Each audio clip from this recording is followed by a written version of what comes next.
Selamat pagi, kita kembali lagi dalam review Aircam.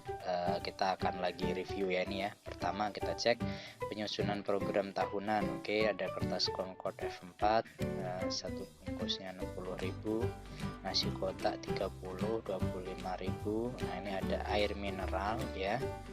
Tetapi dia penggunaannya 6 dus ya. 6 dus biasanya di satu dus itu ada sekitar 40 ya. 40 kali 6 sekitar 240, sertanya di sini 30, artinya nanti per orang ini dapat 8 gelas. Nah ini kira-kira wajar atau tidak? Apabila tidak wajar maka kurangi saja dosnya, jangan sampai, kata kuncinya adalah jangan sampai ada persediaan, karena konsepnya adalah konsumsi bahan habis pakai langsung, bukan untuk persediaan, karena ini sifatnya seperti rapat gitu ya, jadi jangan ada persediaan. Kemudian pembayaran honor GBPNS. Nah ini tolong dipahami di sini, ini satuan untuk upah tukang, ini upah ya, ini honor. Jadi ada perbedaan spesifik mendasar mengenai antara honor dengan upah. Jadi kita tidak bisa memasukkan untuk upah ke dalam honor. Jadi ini kesatuan yang berbeda. Yang selanjutnya, kesalahan yang selanjutnya adalah ini kan kegiatan ya. Jadi kan pinginnya orang pusat itu kenapa kok tukang pangkas rumput itu dibuat kegiatan, artinya setiap ada kegiatan, setiap ada pekerjaan itu dibayar satu kali saja gitu. Jadi jangan digabungkan dengan klausa atau koefisien waktu gitu ya.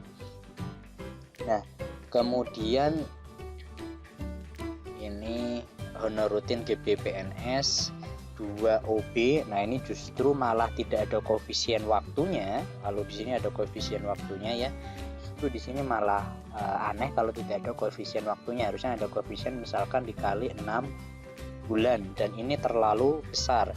Ini adalah satu orang per bulan itu mendapatkan nilai segini, jadi ini terlalu besar, harusnya dipecah-pecah lagi, mungkin terlewat ya. Honor proktor ujian, honor proktor itu karena dia sifatnya OK di sini ya, dan proktor itu masuk dalam kegiatan ya, masuknya dalam kegiatan seperti falsafah kita money follow programs, itu artinya si proktor ini masukkan saja dalam kegiatan tertentu di mana dia bekerja, misalkan untuk UAM di NBK gitu. Jadi jangan dimasukkan dalam pembayaran honor yang sifatnya rutin seperti ini ya. Kemudian ini sub kegiatan yang lain, pengelolaan kegiatan belajar mengajar, pelaksanaan kegiatan belajar mengajar. Nah ini sifatnya persediaan semua ini ya.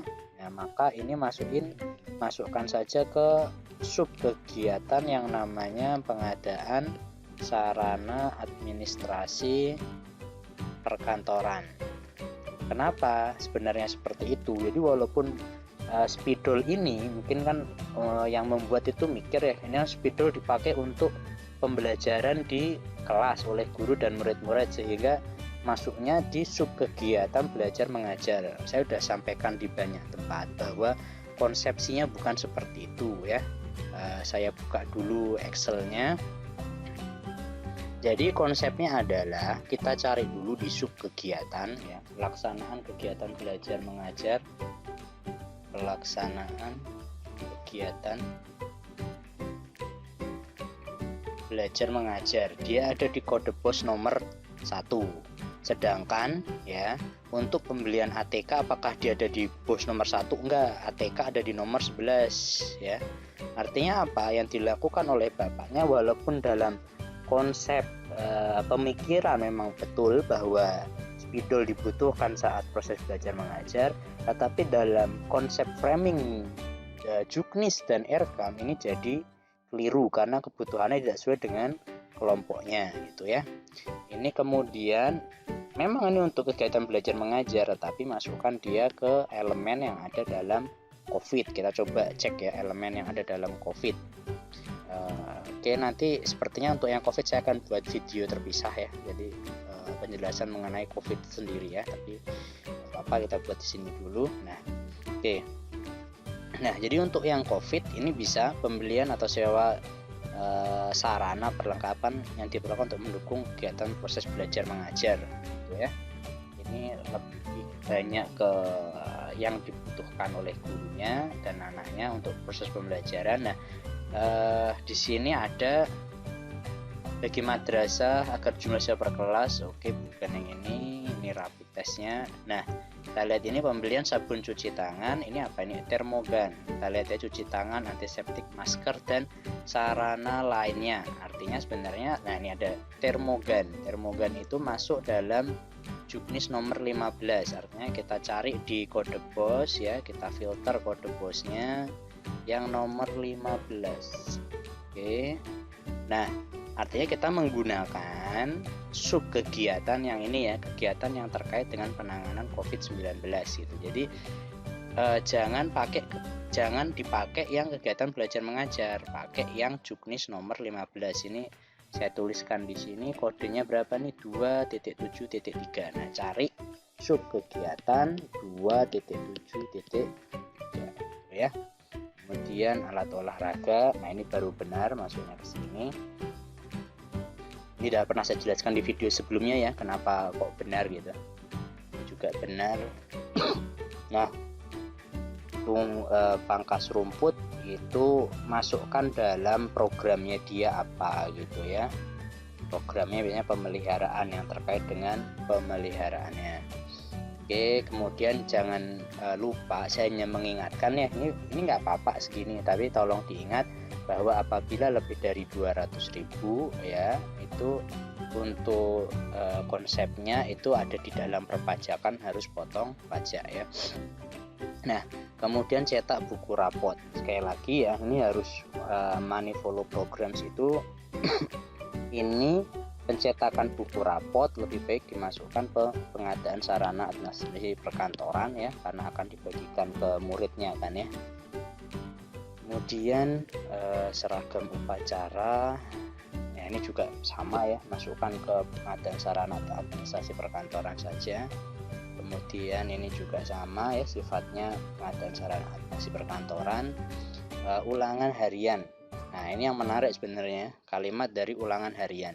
Kalau kita cek di Juknis, ini saya beberapa kali ngecek, mungkin saya juga ada kelirunya, silahkan dikomentari kalau saya keliru. Jadi di dalam Juknis nomor 3 kita lihat di sini tidak ada ulangan harian, adanya PAS, PAT, UNBK, UNKP, AKM, aksi ya, kemudian ujian madrasah, UAM, SBN, tidak ada kalimat nih, kegiatan penilaian harian tidak diperbolehkan menggunakan dana BOS. Ini dah jelas ya, besar sekali kalimatnya, tidak diperbolehkan menggunakan dana BOS. Artinya apa? Ya ini nggak bisa menggunakan dana BOS. Kalau misalkan mau ada ulangan yang sifatnya menguatkan seperti ulangan harian itu, ya gunakan Juknis nomor 1, lebih baik masuk ke remedial atau pengayaan atau yang sifatnya pemantapan persiapan ujian atau asesmen gitu ya. Jadi ini semua juga bisa digunakan, sub kegiatan ini saja sebenarnya tidak bisa dipakai.